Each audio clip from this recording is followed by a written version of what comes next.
31 मई आते आते देखिए किस तरह से एग्रेसिव शॉर्टिंग इस बाजार में 86% वो आंकड़ा था। कितना बिकवाली करी कैश मार्केट में 19 अप्रैल से लेकर अब तक 58,000 करोड़ रुपए से ज्यादा की बिकवाली, यानी कि $7 बिलियन एफआईआईज ने इस दौरान बेचा भारतीय बाजारों में। और कई लोग वैल्यूएशन की बात करते हैं तो वो आंकड़ा भी दिखाइए। लास्ट प्लेट जो थी 21.4 पे करंट, फॉरवर्ड मल्टीपल्स पे इस समय बाजार 19 और 17 FY25 FY26 के लिहाज से ये अपने औसतन हिस्टोरिकल एवरेजेस के नीचे के ही मूल्यांकन अभी भी नजर आएंगे आपको। और इस तरह के प्रचंड बहुमत और रिफॉर्म्स की बात करोगे आप तो शायद कुछ प्रीमियम ऐड करना चाहोगे इस पे।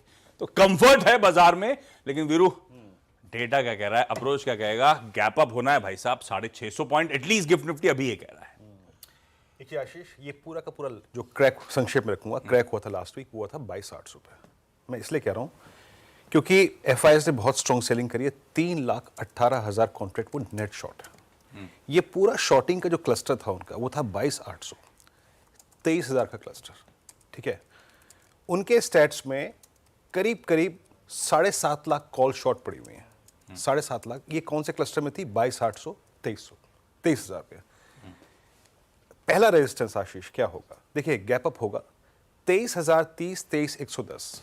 इसके ऊपर अगर निफ्टी टिक रहा है तो अगला क्लस्टर निफ्टी के लिए, चाहे वो आज हो चाहे वो कल हो, वो खुलता है करीब करीब 23,331 और 23,510। जैसे कि जो बात कहते हैं ना कि बाय ऑन डिप्स, अगर आपका निफ्टी खुलने के बाद 23,000 के ऊपर स्टेबल हो रहा है, दैट मीन्स फॉर ट्रेडर 23,030, 23,110 एक नया बेस होगा, जो कि हमारा प्रीवियस स्विंग हाई है। ठीक है ना? शॉर्ट कवरिंग का कोई पैमाना नहीं होता आशीष।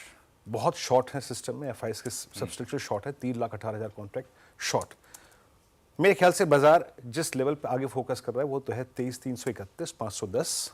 अगर यहां पे क्लोज आ जाए तो आपका नया बेस कल के लिए होगा 23,000 के आसपास, 23,810 के, 22,810 के आसपास, जहां से हम क्रैक हुए।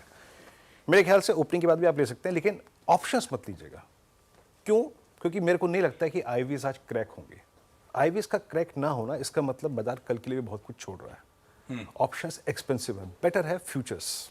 ठीक है ना? अगर आपको निफ्टी लेना भी होगा तो 23,030, 110 के ऊपर नया प्रोजेक्शन 331, 510, वो ट्रेजेक्ट्री निकलती है 23,700 की ट्रेजेक्ट्री खुल जाएगी। बट इस आंकड़े में एक और चीज क्या इंटरेस्टिंग है, लास्ट वीक सबसे बड़ा क्रैक हुआ था निफ्टी आईटी में। अब यूएस में भी कल एक स्ट्रॉन्ग रिवर्सल हुआ है। ओवरसोल्ड आईटी, वहां भी थोड़ी शॉर्ट कवरिंग आएगी मेरे ख्याल से। तो मेरे लिए 23,030 क्रिटिकल है, उसके ऊपर 23,510, 700 का क्लस्टर खुला हुआ है। एक और चीज याद रखिएगा, किन किन स्टॉक फ्यूचर्स पे ध्यान दें। अच्छा, मैं बैंक निफ्टी पे आऊंगा क्योंकि बैंक निफ्टी में रोल हुआ था लॉन्ग साइड पे, उसमें इतने शॉर्ट्स नहीं है। ठीक है, बैंक निफ्टी के लिए लेवल क्या है, क्योंकि 2-3 स्टॉक्स भी बताऊंगा मैं आपको यहां पर। अब जो मेरा पहला रेजिस्टेंस है उसके ऊपर तो निकलेंगे हम। मेरे ख्याल से आशीष इमीडिएट रेजिस्टेंस है 49,888 और 50,000। इसके ऊपर सेटल हो गए तो और करीब 500-700 पॉइंट की ट्रेजेक्ट्री खुल जाएगी। बट इसको एक्सप्लेन करना थोड़ा सा मुश्किल है क्योंकि निफ्टी में है शॉर्ट्स, इसमें नहीं है उतने। बट याद रखिएगा, अधिकतर बैंकिंग स्टॉक फ्यूचर्स या तो 6 महीने का कंसोलिडेशन पूरा कर चुके हैं या फिर बेस पे हैं। मेरे लिए आज के 2 लीडर हैं, एसबीआई और एचडीएफसी बैंक। इस पर फोकस करूंगा। अगर इंडेक्स हाथ में ना लगे तो एसबीआई या फिर एचडीएफसी बैंक पर फोकस कीजिएगा। बहुत बढ़िया, ये है निफ्टी का आज का अप्रोच। और अच्छी बात यह कि ग्लोब भी सपोर्टिव है। वो फ्राइडे का ट्रेडिंग